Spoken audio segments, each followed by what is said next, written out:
Hi everyone, this is the final video you're going to get from me for a while, and it's going to go over the summer work for history this year. You're going to need to watch this video all the way through once, but also you're going to need to keep coming back to this video as you are doing your coursework over the summer. If you are not able to make it into college for a coursework support session, this video will go over a lot of the material we discussed in that session.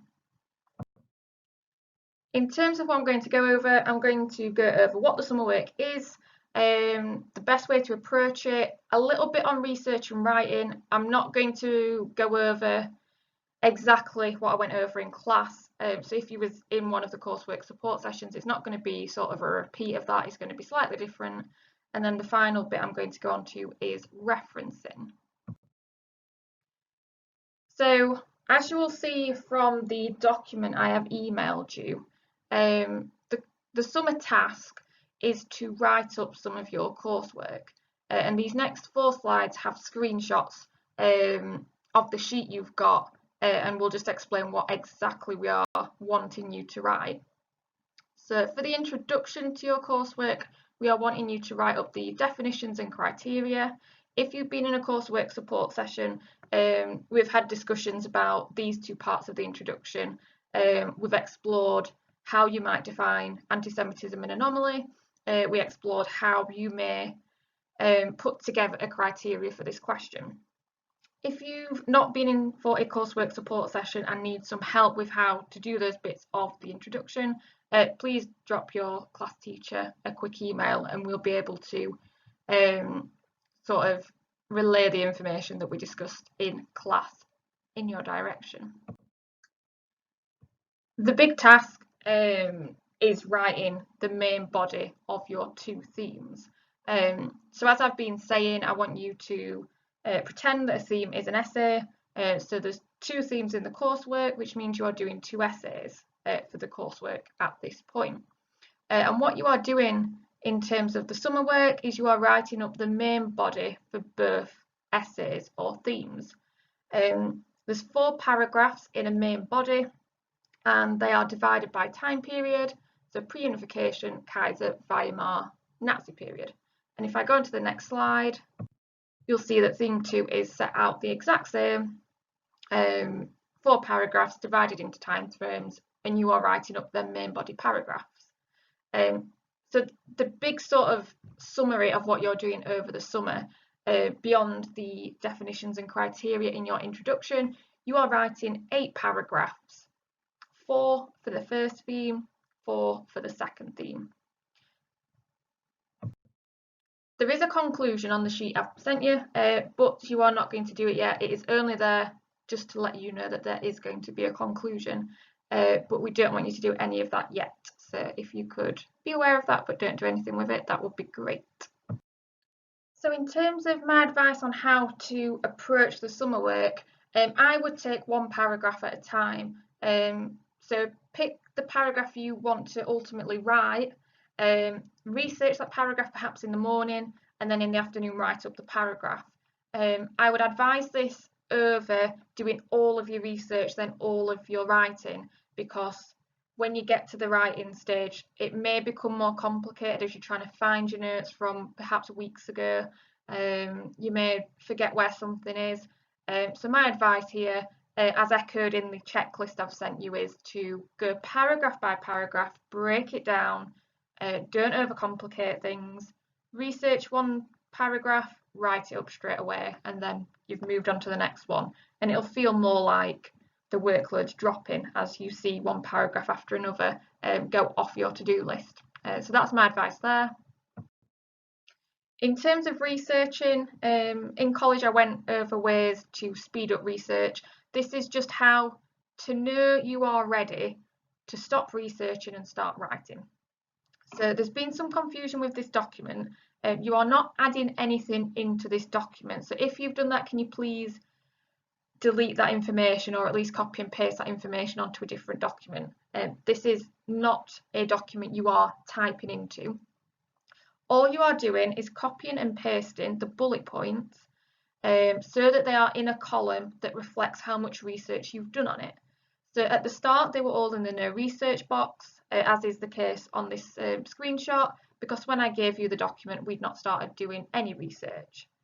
However, once you have done any research on these bullet points, you can copy and paste them into the basic information column. The chances are you will have done research on all of these as part of either week 12 work or week 13 work. So I would imagine at this point, actually, if you're on top of remote learning, all of the bullet points you can see on this slide should be in the basic information column, because you should have notes on all of these now. In terms of them going into the detailed information box, these events can be copy and pasted into that box when you have 3 different sources that you have used to research that event. And what I mean by that is you've used 3 websites or 3 books to find information about that event. For example, the Weimar Constitution, if you've used Alan's video, you've used the internet, so you might have used Britannica, and you've used Alan's textbook, you have got information on the Constitution from 3 different places, and at that point you can put, or I could put, the Weimar Constitution in that detailed information column. You may not have every event in the detailed information column, especially like the Nazi period on this slide you can see has got a lot of bullet points in there. So you may just pick about 3 of that big list to get into your final detailed information column. But anything that you intend to write about in your coursework, you need to have done substantial research on it. Just remember, this is a 2-page document. You've got a screenshot of the first page for the first theme. There is a second page that covers the second theme. So in terms of how to write a paragraph, this slide, this section of the worksheet is only if you are struggling with how to write a paragraph.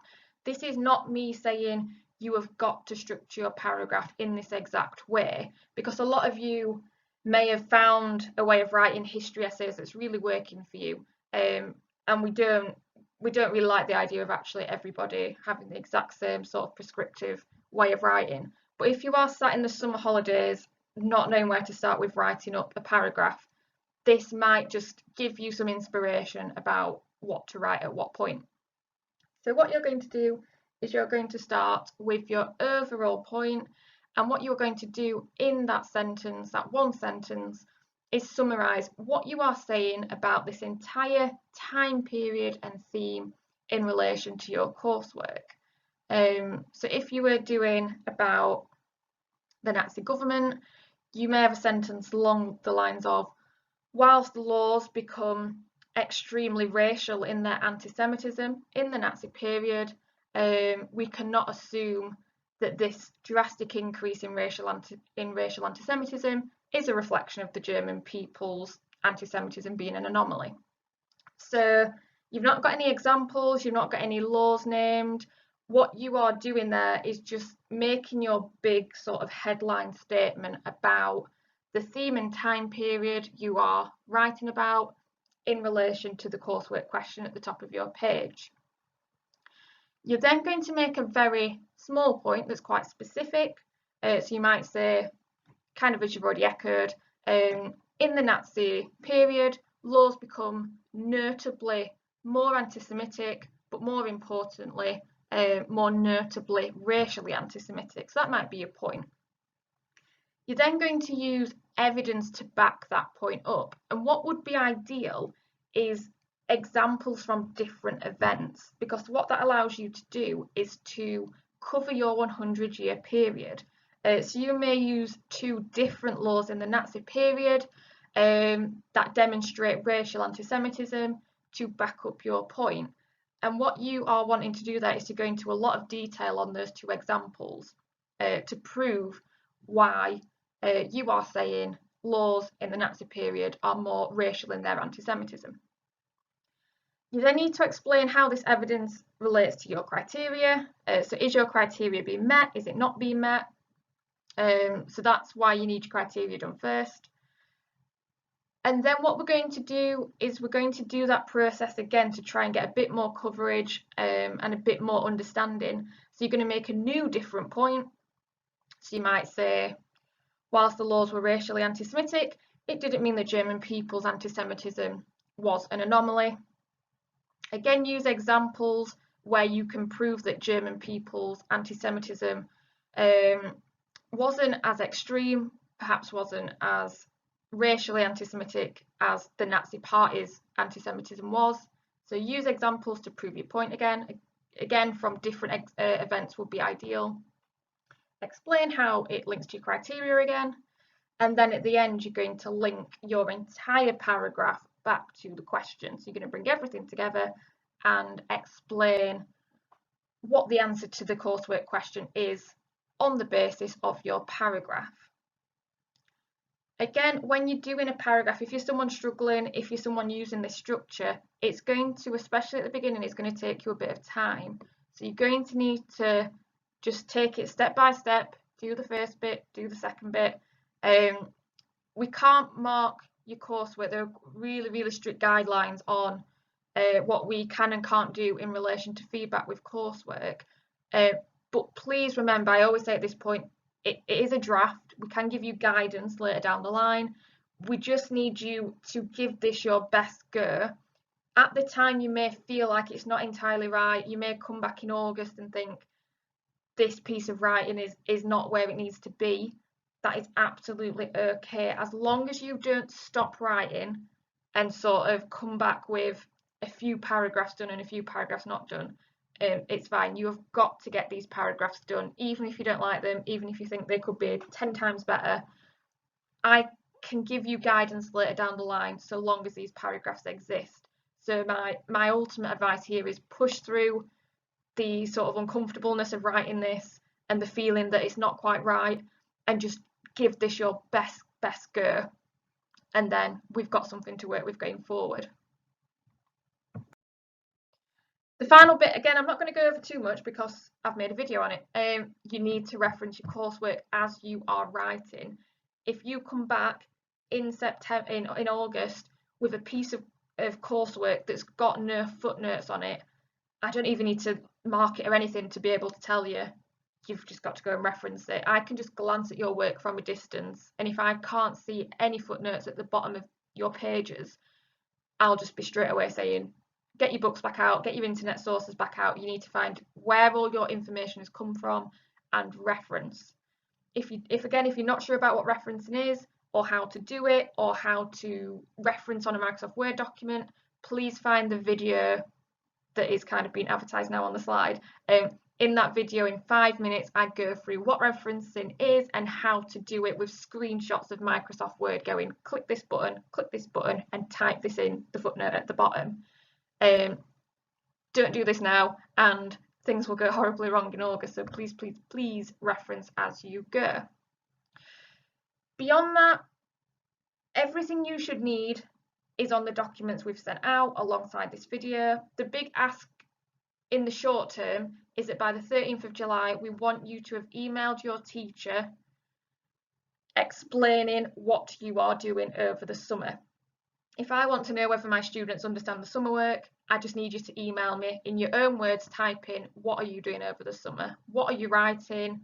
What documents you're going to use to help you, the fact that you're going to have to reference. So we ask by the 13th of July that you've emailed your class teacher with a written explanation of what you think you are doing over the summer. And then if anyone has misunderstood anything we've said, we should be able to pick up on it sooner rather than later. Apart from that, that's kind of it from me video-wise for the summer, but I will be checking my emails across the time off, especially on weekdays, Monday to Friday. So if you have any question at all, no matter how silly it sounds, no matter how obvious you think the answer should be, just email us.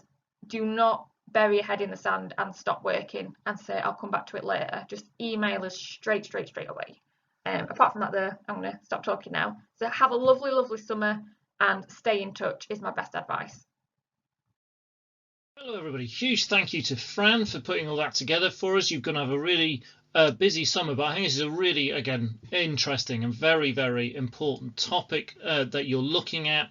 So well worth putting in some hours into the research. Make sure you go back over, watch the coursework videos. So my ones that have got all the details and the content, and then Fran's excellent ones that she's produced looking at some of the skills, and notably referencing. So you're going to crack on with this. Make sure, if you haven't done so already, that you subscribe to this channel. This is going to be integral to your studies next year. There is already loads of stuff on there for your different units, not only the coursework one, but your other two as well for tutors in America. So loads of really good stuff that you can go back over, things that you've been looking at this year, and you can revise them, and then there'll be new stuff going on in with new content for next year. So like this video, show Fran you appreciate it. Leave us comments if you need any help or anything. And of course, again, make sure you get subscribed to this channel so you get notifications and you can find all the stuff. And you keep giving us the motivation to keep making more and more stuff for you. Right, thank you very much, guys. Have a great summer.